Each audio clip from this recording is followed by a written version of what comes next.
Hello everyone, welcome back.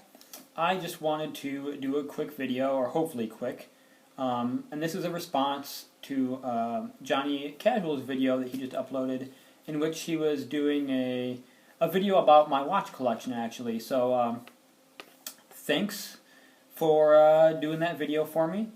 And instead of trying to write everything in my brain in the comment section, I thought it'd be just easier to do a video response. Because I think, kind of like yourself, I like to ramble. And as you went through my collection, to my surprise, it was like a 34-minute video, and I have some notes. So I thought it'd be more interesting to actually give you a video response and give you my take on some of the thoughts, because really what I'm here for, and I think what a lot of us are here for, is really to share our thoughts about why are we doing this and what's going through our head. So I guess I'll just get right to it, and I'll try to relate it back to the video, but if I don't do the best, I apologize for that. And I guess my first thought is, when you're talking about the categories, I definitely have most categories within my collection in some fashion.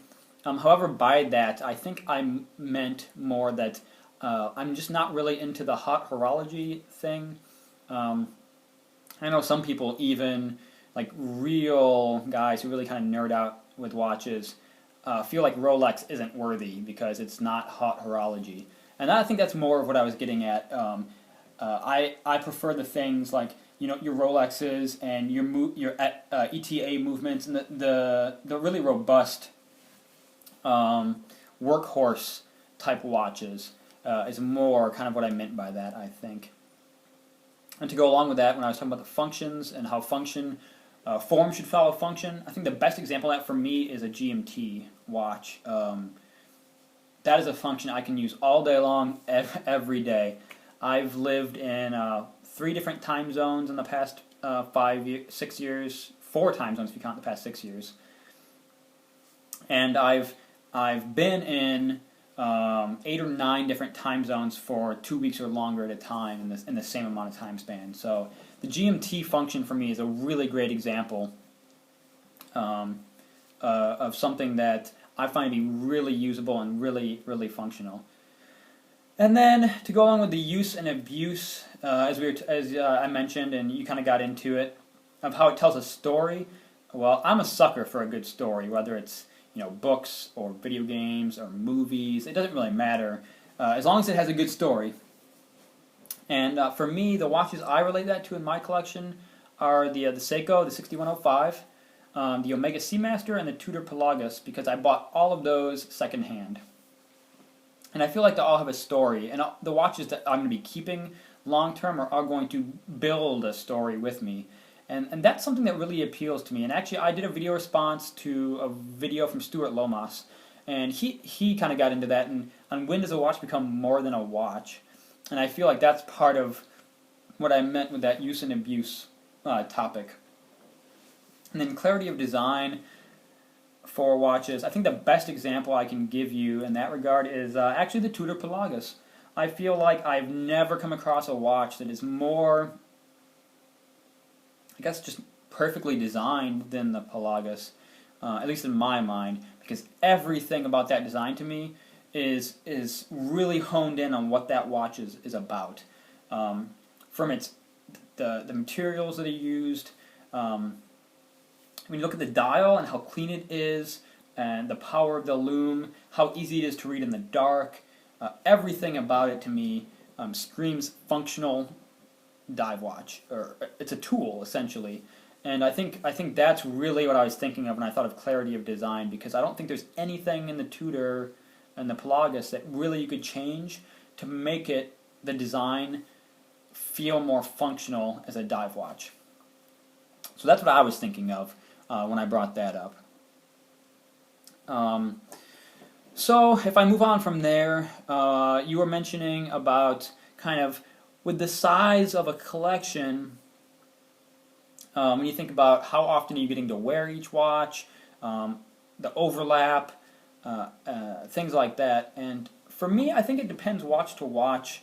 As you start building a collection, you have certain watches for certain functions or times. A good example to me is like the vintage Seiko, the 6105, or if I get that vintage Submariner, or the Patek Philippe if I ever get lucky as hell. They're not everyday watches to me. That vintage Submariner, to me, that's a special occasion watch, and you only pull it out every once in a while. I mean, and that's what this is to me right now. The vintage Seiko, and the Patek Philippe would be the same way. Partially because I can't actually imagine spending that much money on a watch, but that's neither here nor there at the moment.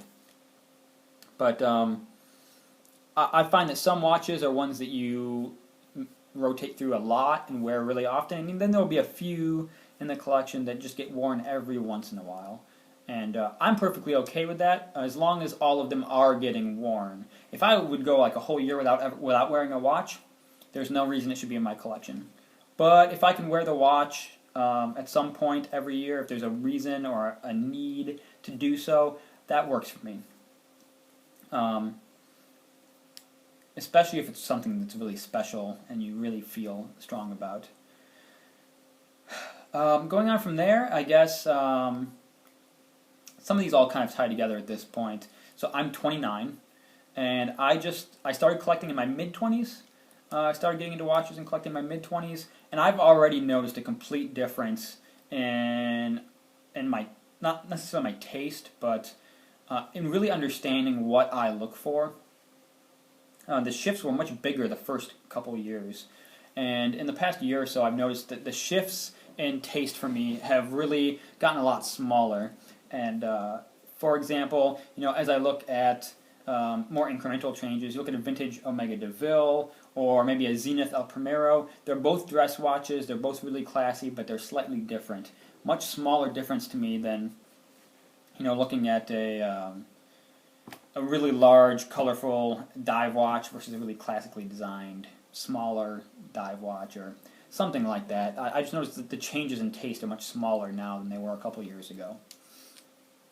And I am well aware that this is a very long-term plan.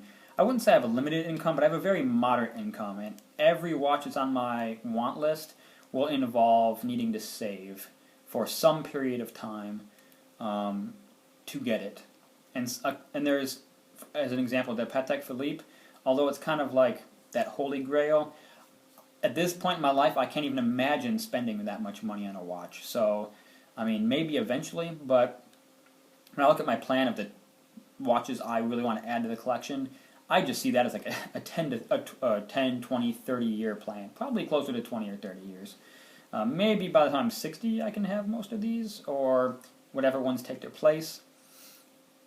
But yeah, being in the military, very limited income. For me, the Omega and the Tudor were big bumps up from my previous watch purchases.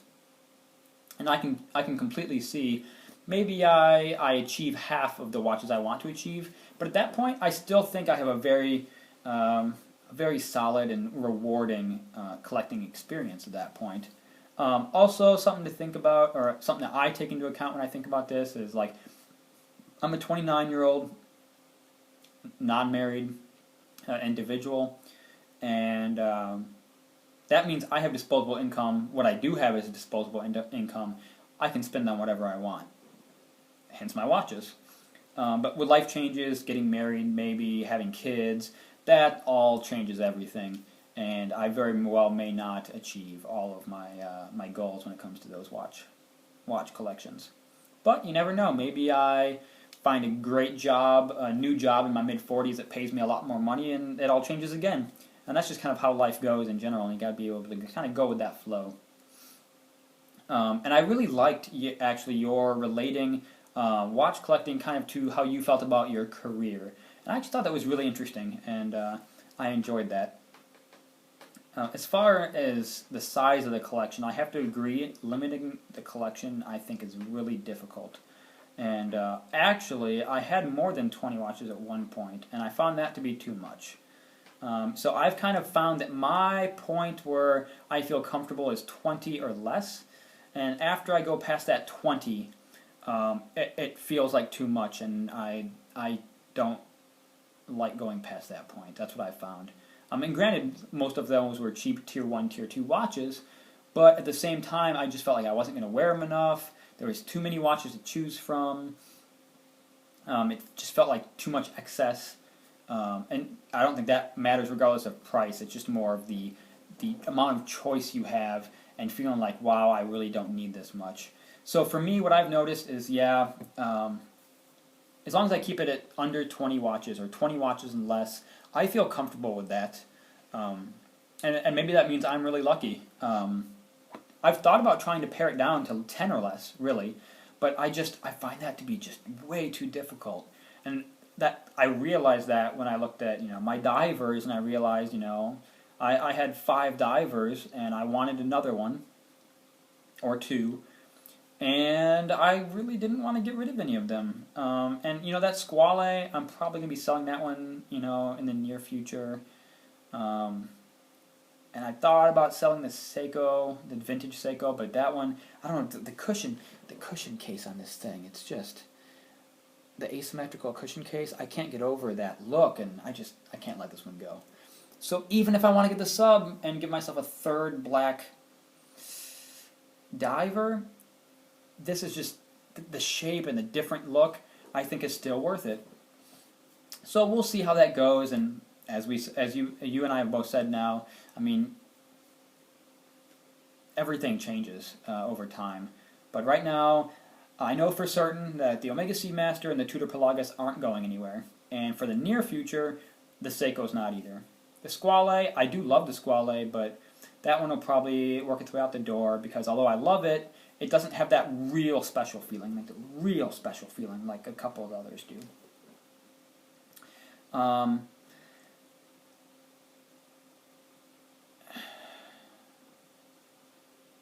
Being, knowing that it's a 20 or 30-year plan, I've tried to prioritize, and really, other than my number one, I don't know that there's really a ton of priority, but I do know for sure what my number one option is, and for me, that is that Rolex GMT Master 2. As I said it, as I called it, the Blue Black, or as you called it, the Batman. Same thing, and that is by far my number one. I want that watch.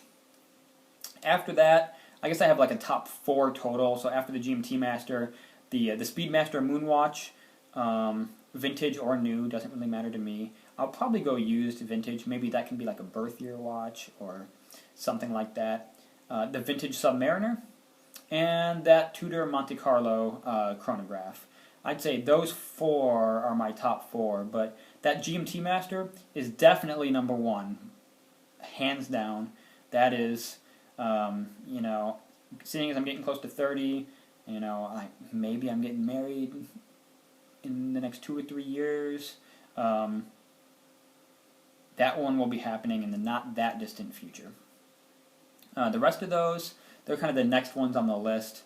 When it comes to like the end of the line, I think that's where you find, the end of the list for me is the JLC, the Reverso, the Patek Philippe, since I can't even imagine spending that money on a watch. That's like the final one right now for me. But yeah, I've narrowed it down to like the first 3 to 4 that I want, and the GMT Master is by far number 1. So I've already started rambling, so I feel your pain.